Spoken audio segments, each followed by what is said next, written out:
कोई साधक मिले मुझे बाहर और उन्होंने मुझे ये दिया, ये गुरु की बात आई तो मुझे स्मरण आ गया।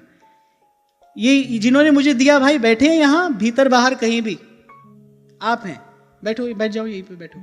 अच्छा, बड़े बड़े सुंदर प्रश्न है। पहले तो मुझे लगा कि कहीं आप मेरी परीक्षा लेने तो नहीं आए, नहीं, क्योंकि प्रश्न बड़े अटपटे चटपटे प्रश्न है, आपको अच्छा लगेगा सुनकर। 5 बात आपने लिखी है।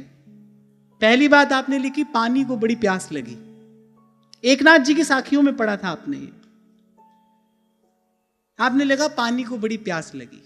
पानी को प्यास प्रेम के देश में लगती है।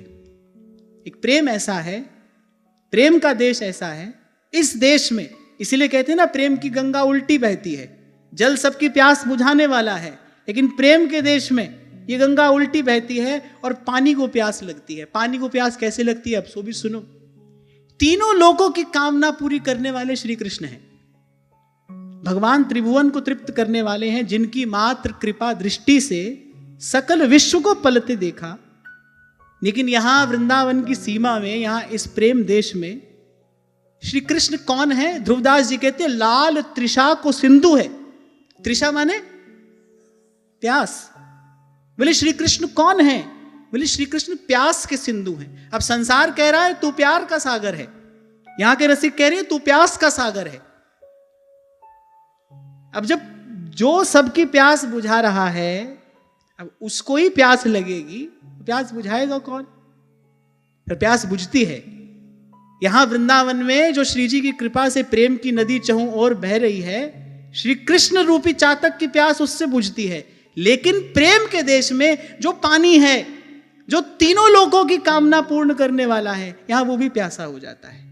तो जो आपने कहा पानी को प्यास लगी, ऐसी अद्भुत घटना प्रेम के देश में घटती है। पानी को प्यास लगती है, लाल जी प्यासे हैं, क्योंकि तीनों लोग यही कहते हैं तू प्यार का सागर। सबको श्री कृष्ण की प्यास है, क्योंकि वो आत्मा को तृप्त करने वाला जल है। लेकिन प्रेम के देश में वो पानी प्यासा है। ध्रुवदास जी तो कहते हैं प्यारी जू को रूप मनो प्यास ही को रूप है। कहा लाल त्रिषा को सिंधु है। श्री कृष्ण कौन है? बोले प्यास का सागर। अब जब पहली बार मैंने पढ़ा, मैंने कहा कोई कहता है प्यार का सागर, ये कह रहे प्यास का सागर। प्यार तो सबकी प्यास बुझाने वाला है और यहां प्यार ही प्यासा है। तो ये अद्भुत घटना घटती है यहां प्रेम के देश में। समाधान हुआ? पहला प्रश्न आपने लगा, कहा पानी को बड़ी प्यास लगी, ठीक है, ये प्रेम की बात है। दूसरी बात जो आपने पूछी, ये योग ध्यान की बात है। आपने कहा छत से टपकता पानी उल्टा छत पर गया, है ना? ज्ञान योग हो, कर्म योग हो या भक्ति योग हो, जब उससे जीवनी शक्ति का ऊर्ध्वगमन होता है, योग के अभाव में, साधना के अभाव में जो जीवनी शक्ति है वो कहां जाती है? नीचे की ओर जाती है। लेकिन गुरु की कृपा से अभ्यास के द्वारा साधक अभी अपनी उसी जीवनी शक्ति का जब ऊर्ध्वगमन कराता है, जैसे आपने सुना होगा कि ऊर्ध्व रेता महापुरुष, जो ऋषि मुनि योग के द्वारा, योग साधन के द्वारा अपनी जीवनी शक्ति का कुंडलिनी जागरण करा के ऊर्ध्वगमन कराते हैं। तो जो पानी जन्म जन्म से छत से टपक रहा था, छत से टपकता पानी उल्टा छत पर जाता है और रोम रोम को प्रकाशित कर देता है। पहली बात प्रेम की, दूसरी बात योग की।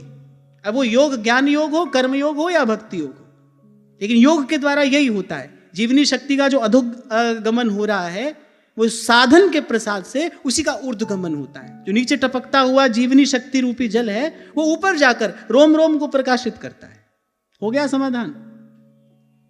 क्योंकि आपका प्रश्न सुनकर पहले तो हमको लगा कि भाई कोई पेपर लेने तो नहीं आया है हमारा। तीसरा प्रश्न, पहला प्रश्न प्रेम का है, दूसरा योग का है, तीसरा कर्म का है, कर्म से संबंधित है। आपने कहा हाथों में गगरी पानी बाहर, पानी को पानी पकड़ कर लाया। प्रश्न अच्छे लग रहे हैं ना? बोले हाथों में गगरी पानी बाहर, पानी को पानी पकड़ कर लाया। भगवान गीता में कहते हैं जीव के पास एक ही अधिकार है। किसका? कर्म का। कर्मण्येवाधिकारस्ते। हमारे हाथ में क्या है? कर्म की खाली गागर है, उसमें सुख का जल भर लो कि दुख का जल भर लो। और सुख दुख से न्यारा जो आनंद का जल है वो भी कर्म योग से उस गगरी में भरा जा सकता है। हाथ में गगरी है, पानी बाहर है। ये जो पूरा संसार है, गीता में भगवान ने इसको क्या कहा? धर्म क्षेत्र, कुरुक्षेत्र। ये जो धर्म क्षेत्र है, यहीं पर तो कर्म का अनुष्ठान किया जाता है ना। तो हाथ में गगरी है, पानी बाहर है, आपकी इच्छा है सुख का उजला जल भरो या दुख का मैला जल। तो हाथ में गगरी, पानी बाहर, और कह रहे पानी को पानी पकड़ कर लाया। पहला कदम जिस दिशा में उठाओगे, सत्कर्म किया तो वो सत्कर्म दूसरे सत्कर्म की ओर लेकर जाएगा। अपवित्र कर्म किया वो अपवित्र कर्म की ओर धकेलेगा। तो वो जो पानी एक बार भरोगे वो उसी तरीके के पानी के पास दोबारा लेकर जाएगा। पानी को पानी खींच कर लाया। हो गया समाधान।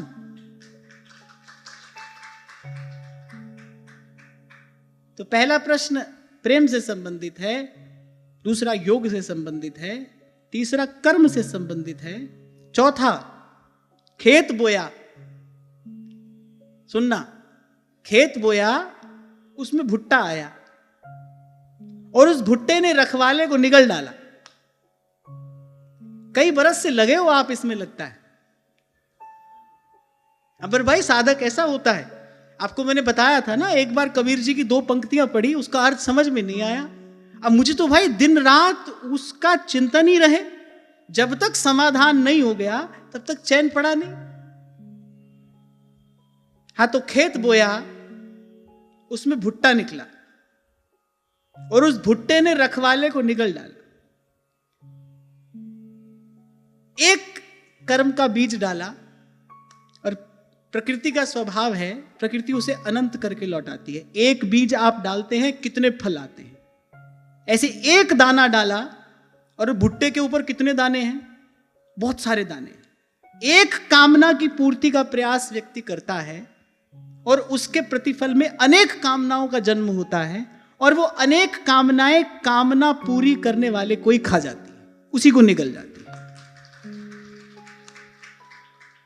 खेत बोया, एक दाना डाला, उससे भुट्टा आया, अनेक दाने आए। अब उस भुट्टे ने बेचारे दाने डालने वाले को ही निगल डाला। ऐसे एक कामना पूरी करने का प्रयास जीव करता है, उसके प्रतिफल में अनेक कामनाओं का जन्म होता है, और वो अनेक कामनाएं जीव को खा जाती है। पूरी करने वाले को ही खा जाती है। वासना पूरी करने वाले को ही तो समाप्त करती है। जो वासना पूरी करने का प्रयास करता है, वासना उसी को खा जाती है। बराबर। अब पांचवा जो प्रश्न है, ये साधन से संबंधित है, साधु से संबंधित है। बोले मटका खाया, भात छोड़ दिया। मटके में भात है, मटका खाया, भात छोड़ दिया, और बकरे के आगे देव को काटा है। उल्टी बात हो गई। ऐसी करनी कौन करता है? ऐसी करनी साधु करता है। जो संसार का सुख है, सुविधा है, साधन है, आराम है, संपत्ति है, वो सब छोड़कर साधना के कठिन मार्ग को स्वीकार करता है।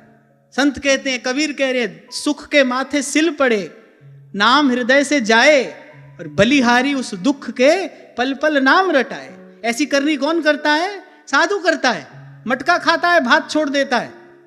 भात माने संसार की मौज मस्ती है, सुख सुविधा है, आराम है, आराम भरा जीवन है, ये सब छोड़ता है। साधना के कंटकाकीर्ण मार्ग को चुनता है, उस पर चलता है। मटका खाता है, भात छोड़ देता है। और फिर अगली बात आप लिखते हैं कि बकरे के आगे देव को काटा है। अब वस्तुतः तो क्या होता है? होता तो यही है, भात खाने वाला बकरा ही देव के आगे कटता है।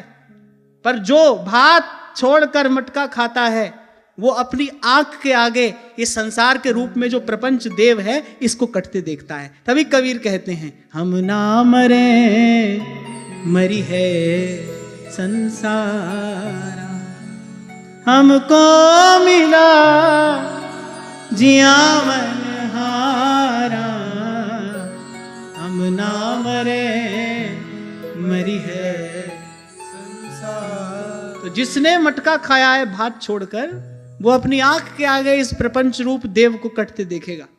नहीं तो जीव तो भाई बलि का बकरा है ही। इस संसार रूपी देव के आगे उसकी बलि जन्म जन्म चढ़ती आई है। तो हो गया आपका समाधान।